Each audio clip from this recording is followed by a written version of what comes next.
In 2024, America's data centers quietly consumed about 4% of the entire nation's electricity.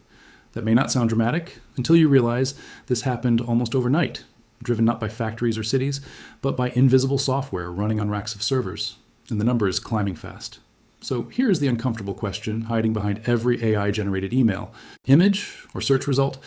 When artificial intelligence asks for more power, who actually pays for it? And who lives next to the power plant that makes it possible? Across the United States, the future no longer looks like sleek glass offices or green energy posters. It looks like windowless concrete buildings the size of stadiums, humming day and night, drawing as much electricity as a mid-sized city. In some places, these AI campuses rise on the ashes of old coal plants, shut down in the name of climate progress, then reborn as energy-hungry fortresses for machines. Software, once weightless, has become heavy industry again. How did we get here? Who benefits from this transformation? And what happens if this system keeps accelerating for another decade? To understand why AI has become an energy problem, we need to step back and redefine what artificial intelligence actually is in physical terms.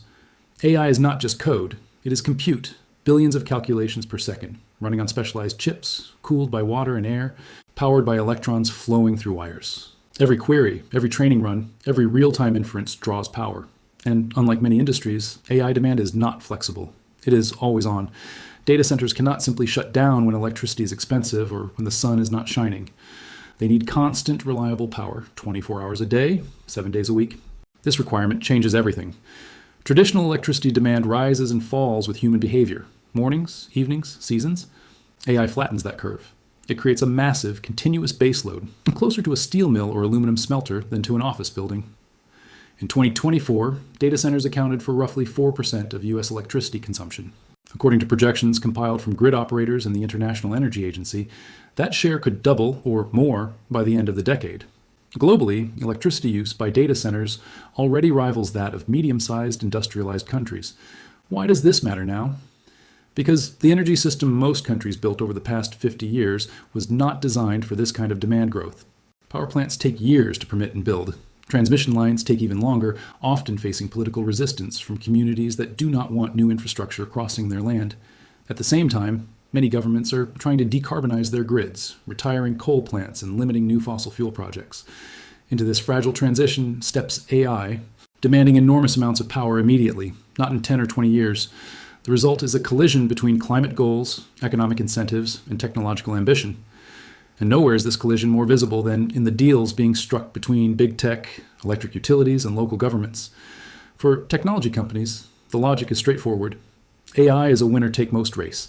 More compute means better models, faster responses, and market dominance.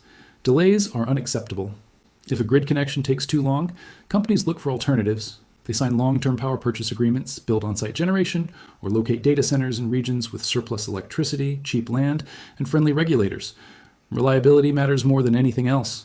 A few minutes of downtime can cost millions of dollars. For local governments, the incentives are equally clear. Data centers promise investment, construction jobs, and a steady tax base. In regions that have lost manufacturing or coal employment, an AI campus can look like salvation. Officials talk about future-proofing their economies, attracting global capital, and staying competitive in the digital age.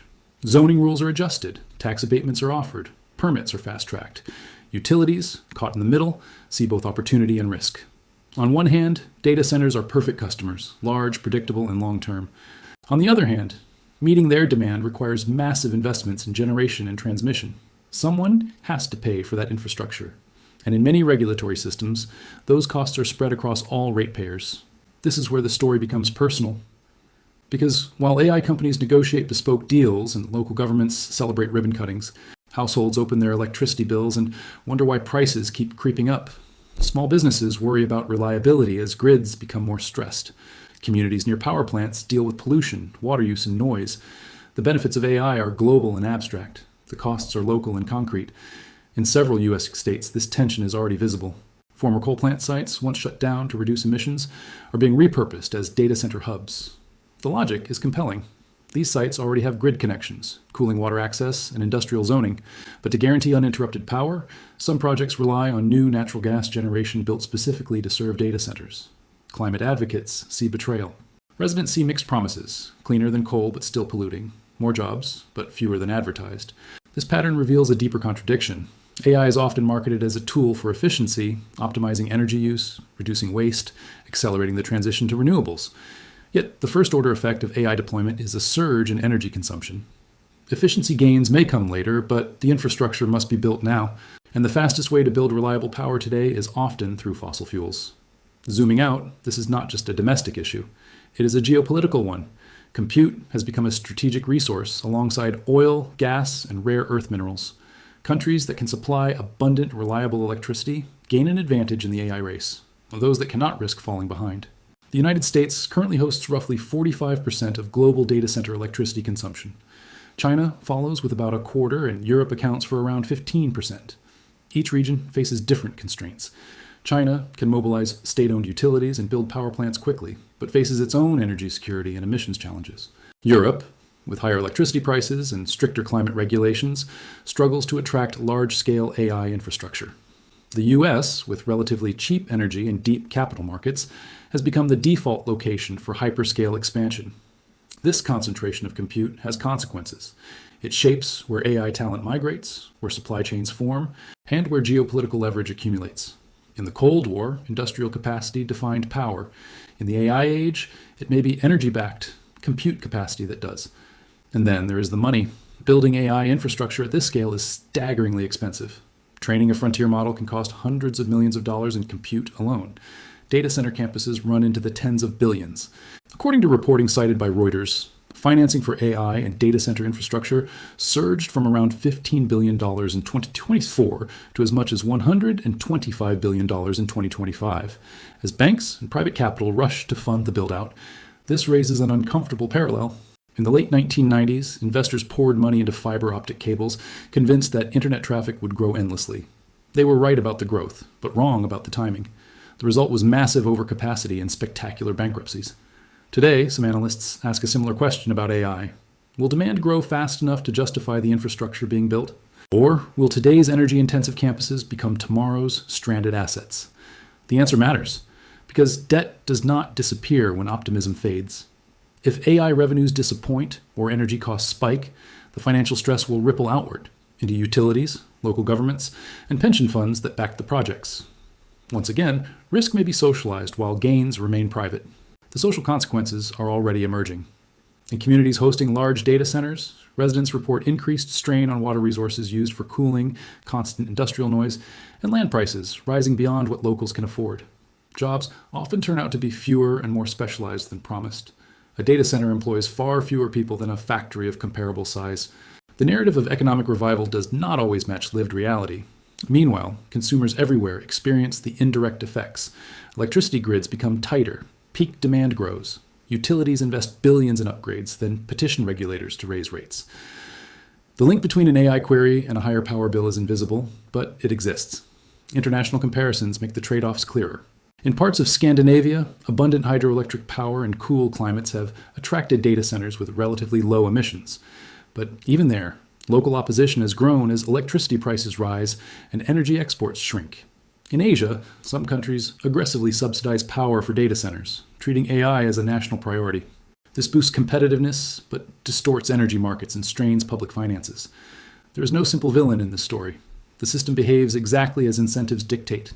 Companies optimize for speed and reliability. Governments chase investment. Utilities respond to demand. The outcome, a surge in energy use and infrastructure pressure, is the logical result of rational decisions made in isolation. So what can change? Solutions exist, but all involve trade-offs. Improving energy efficiency of AI models can reduce power per task, but may be offset by growing usage. Building more renewable energy helps, but only if paired with storage and grid upgrades. Pricing electricity dynamically could shift some demand, but AI's always-on nature limits flexibility. Governments can demand more transparency from companies about energy use and ensure that infrastructure costs are not unfairly shifted onto households. Longer term, societies must decide how much compute they actually want and for what purpose.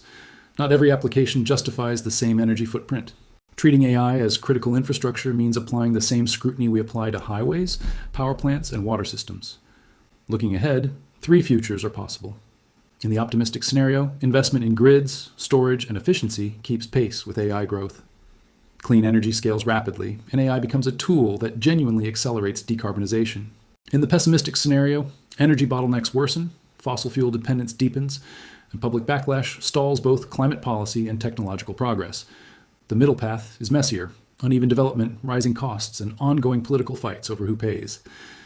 The story of AI and electricity is not really about machines, it is about choices. About how societies allocate resources, distribute costs, and define progress. Behind every glowing server rack is a web of power lines, contracts, and communities. And behind every technological leap is an old question asked in a new form: progress for whom and at what price? If there is a lesson here, it is that the future is never weightless. Even the most abstract technologies rest on physical systems and human decisions. The age of AI is not just being coded in data centers, it is being wired into our grids, written into our utility bills, and negotiated in town halls far from Silicon Valley. The machines may be learning faster than ever. The question is whether we are learning fast enough to govern the world we are building around them